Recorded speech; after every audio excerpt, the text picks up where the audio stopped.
This is Turkey's shipwrecking yard.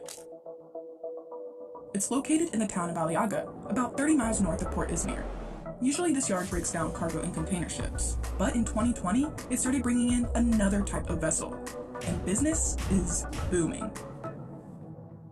Shipbreaking, also known as ship recycling, is the process of dismantling a ship once it completes its life tenure. Typically, yards purchase vessels like oil tankers, cargo ships, and container ships. These parts, especially steel and metal scraps, are smelted down for construction material or sold to car manufacturers. Depending on the size, each ship requires a couple thousand workers and can take up to a year to break down. About 70 to 80% of the world's decommissioned ships are sent to India, Bangladesh, and Pakistan. Turkey and China cover most of the remaining market. South Asian yards are now able to offer shipping companies around $450 per ton. Turkish yards offer around $250. European yards around $150. These demolition rates depend mainly on the domestic steel market, on labor costs, and environmental measures that are followed and implemented at the yards. But of course, 2020 disrupted this business. In March 2020, the CDC issued a no-sail order for cruise ships. This resulted in a worldwide economic loss of over $50 billion and 334,000 jobs from March to September alone. Cruise lines needed to cut costs and began to downsize their fleets. Normally, when a cruise ship is ready to retire, it's sold to a smaller cruise line corporation and is refurbished and rebranded.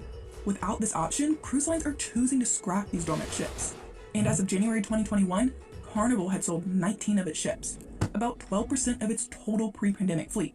As of February 2021, 6 of these ships were confirmed to be sold to scrappers. Each yard applies its own method for how it breaks down a ship. In Turkey, the landing method applies. The bow or front of the vessel is grounded on the shore while the stern is still afloat, and the blocks are lifted by cranes onto a drained and impermeable working area.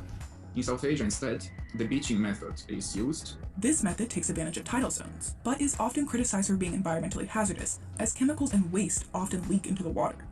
At high tide, the ship is moved to a mudflat, where it is broken down into blocks.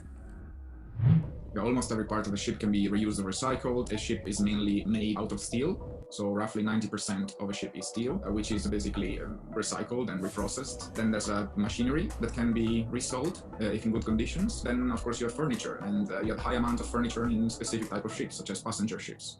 A majority of these cruise ships are ending up in Aliaga, Turkey. "We've never seen anything like this," said Camille Onal, chairman of the Ship Recyclers Association of Turkey, to the New York Times.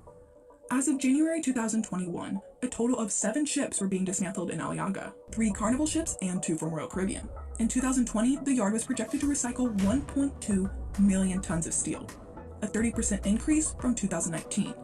Even more ships are expected to arrive over the course of 2021. The majority of these cruise ships ended up in Turkey, which is the selected destination for those responsible shipping companies that comply with international European waste legislation and believe that the South Asian beaches are not suited to carry out clean, safe, just ship recycling. It is true that in Turkey there are well-performing facilities and also less-performing ones. There are concerns linked to the accident rate and the low awareness on occupational diseases, but generally speaking, working environmental conditions in Aliaga in Turkey are better than the working environmental conditions in South Asia. As the cruise industry's future remains on hold, more cruise lines will be sending their ships to Turkey. It's hard to predict when cruises will be back in business, but companies like Carnival and Royal Caribbean are planning to resume vacation schedules in July 2021. This optimistic outlook fares well for the cruising industry, but it does put itself at odds with Turkey's shipbreaking industry. For now, this transition is slow, and the future of both industries remains to be seen. What are your thoughts on the future of the cruise industry? Tell us in the comments below. While you're at it, please subscribe to our channel. And don't forget to hit that notification bell to be the first to know when we post new videos.